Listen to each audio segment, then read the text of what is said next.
লাভজনক চাষ এবং সবার দোয়ায় সঠিক সময়ে সঠিক সিদ্ধান্ত। বর্তমান রাজনীতির প্রেক্ষাপট ভিন্ন পরিবেশে থাকার কারণে আমি সব কিছু ভেবেচিন্তে দেখেছি।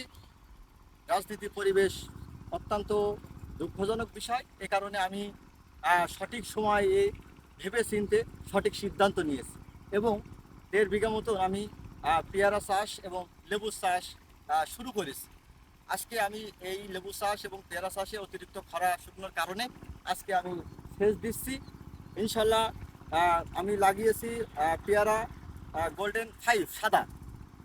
আশা করা যায় আশপাশে যা দেখলাম ঘুরে ফিরে সবাই এই গোল্ডেন 5 সাদা চারা লাগিয়েছে এবং কমলা লেবু চায়না সেটা আমি লাগিয়েছি সবার কথা মতন। এবং আমি তার ভিতরে কচু গাছও লাগিয়েছি।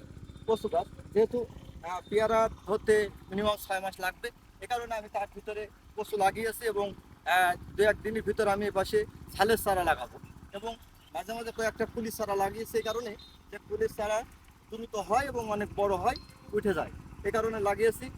এবং আমার মনে হয়েছে যে এই চাষটাই লাভজনক চাষ এবং সবার দোয়ায় মনে করি যে অবশ্যই আমি সাফল্য হব এবং এখানে যে পরিশ্রম বা খরচ আমি কিছু একটা বেনিফিট অবশ্যই পাবো। সে কারণে আমি ভেবেচিন্তে সিদ্ধান্ত নিয়ে এবং এই চাষ এই বাগান আমি করেছি। সবার কাছে দোয়া চাই যেন আমার এই বাগানটা ভালোভাবে হয়, আমি যেন সফল হতে পারি, এই দোয়া প্রার্থনা করি। আসসালামু আলাইকুম, ধন্যবাদ সবাই।